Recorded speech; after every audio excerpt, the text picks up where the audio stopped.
All right, y'all. Welcome back to another episode of Fantasy Fresh Takes with Rick and Ryan.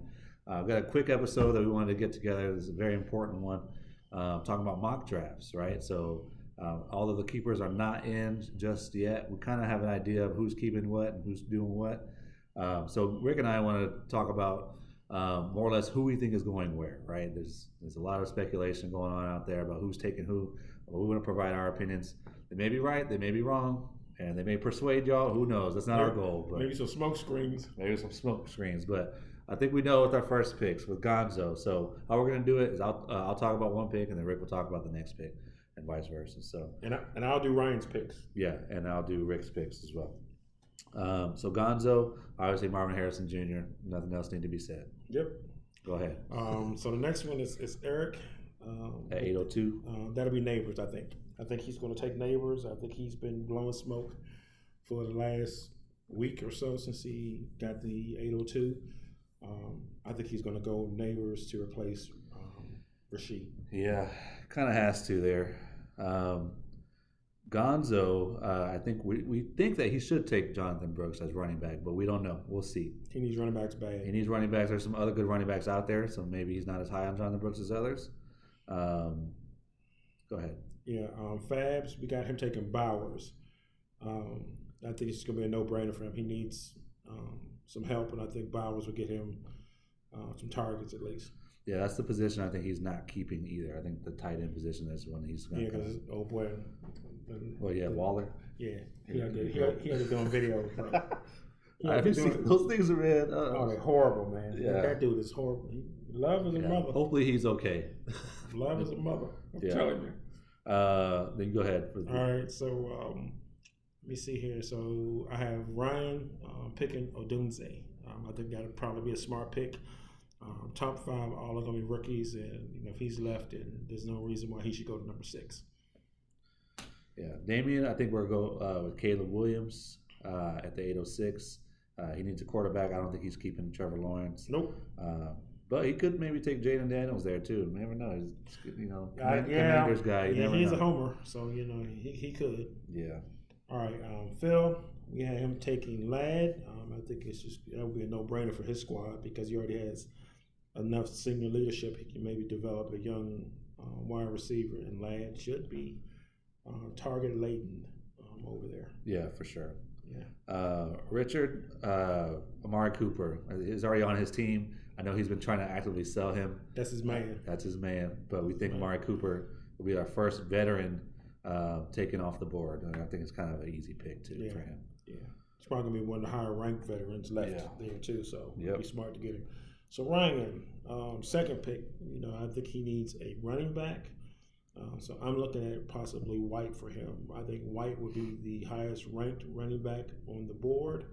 Veteran-wise, seemed like a smart pick, and I don't think he's getting Javonte because I always say he's tired of looking at him.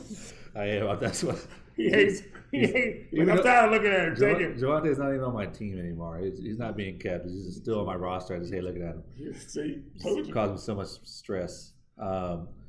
G at the 810, I think he's taking Xavier Worthy, and the reason why is because G loves his Texas teams. So he's a Texas guy. He loves all Texas stuff. So I think Worthy is a good pick for him with Mahomes. Yeah. So I can't go wrong with that. I don't. We came to a consensus with this, but I don't think he's going to take Worthy. I think he's going to take another receiver. I think here for me, I would think that that's high for Worthy, based off of what potentially could be left. But who knows?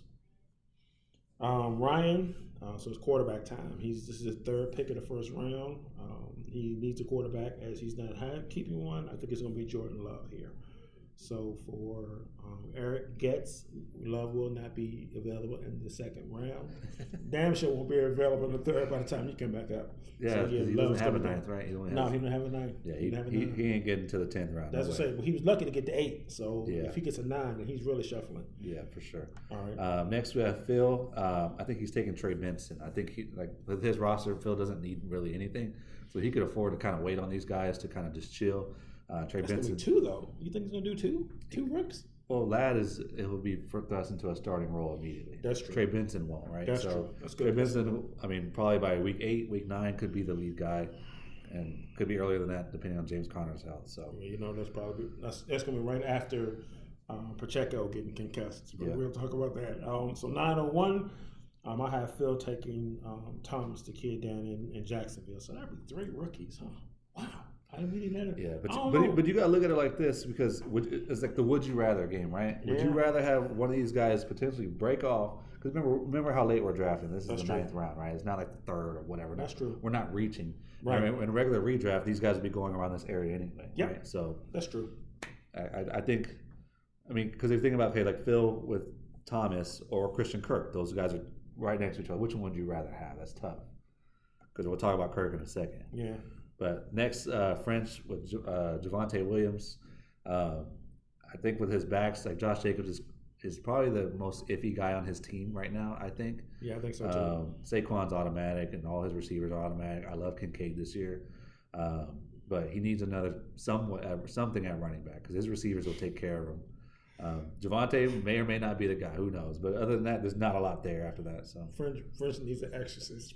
That's all the thing going up here. Anyways, Ian, I have him taking Kirk here. I think that would be a smart pick for him, and he likes Kirk anyway. He does. Sometimes, a lot of times we identify players with managers because people have favorites, and Kirk is one of his guys. So he's going to take Kirk. We'll hit the 3.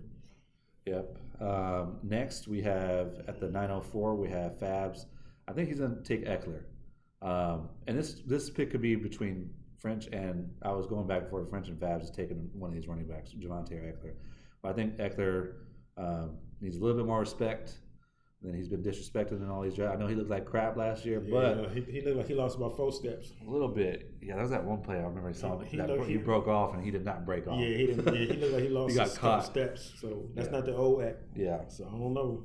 And French likes home run hitters, so I don't know. He would be better in this sense, getting a fully healthy Javonte than getting a, lower act. But who knows? And then so go ahead and get. I'll get the next pick because it's Rick's pick at 905. I think he'll take one of the Packers wide receivers, but I think this one would be Christian Watson. I think he has a lot of ties to Christian Watson over the years. I don't think he fully wants to let go. And once he gets him, he'll start talking him up immediately again. His ass is gone. His ass is out of there. He's gone. Look, when he cost me 8 games last year because of hammies. Anyways, but okay. But he has a lot of upside. Yeah, a lot of upside when he's healthy. So yeah, okay. I lost that bet too with the Watson versus Olave thing. Damn, that was bad. Yeah. All right, Damo Ingram. We think that Getz is going to drop him, even though he spent a 9 and a 10 this year, really effectively a 7 and 8 this year. First and second round to get back into the round to draft Ingram. Ooh, that was tough. But I think Ingram played good last year. He wasn't no damn first and second. Maybe not. No, hell no. I mean, hindsight is always 20/20. So like this, hell no. All right, jump in. Oh, no, sorry. No, I got you. So I got the next 2. So Ryan, this probably we'll see how this goes. I said J-Mo because I think J-Mo's going to be the next one up. Ryan's probably shaking his head inside. I just got done talking shit about him in our last podcast, so we'll see. So J-Mo, and then this one, though, I think is going to be right up his alley. This is his boy. He's a homer, but this kid's going to come. Ryan, at the 908, we got Mitchell. I think that Ryan would love to get another receiver to have chill. So for you, I have how many rookies? 2 rookies for you. In the first. And, overall. Well, no. 3. Yeah. Because it'd be Herman. No, because you have Odunze. You have Love and White, so no rookies there. And then we have J-Mo. So 2. So it'll be 2 rookies. Yeah, it'll be 2 rookies and 3 vets for him out of his first 5 picks. However they go, I think the 2 out of the 40% rookie to 60% veteran ratio probably is going to pan out. I think that'd be smart for him. all jokes aside. Yeah, this is tough. Next at the 909, Richard, I think he takes Deontay Johnson. I think Deontay Johnson is a sleeper pick this year because he's an excellent route runner, just like everybody else. Doesn't score touchdowns, but he's a PPR machine, and that's what we play in, right? The format. That dude got bricks for hands, though. He drops a lot of passes for me. Yeah.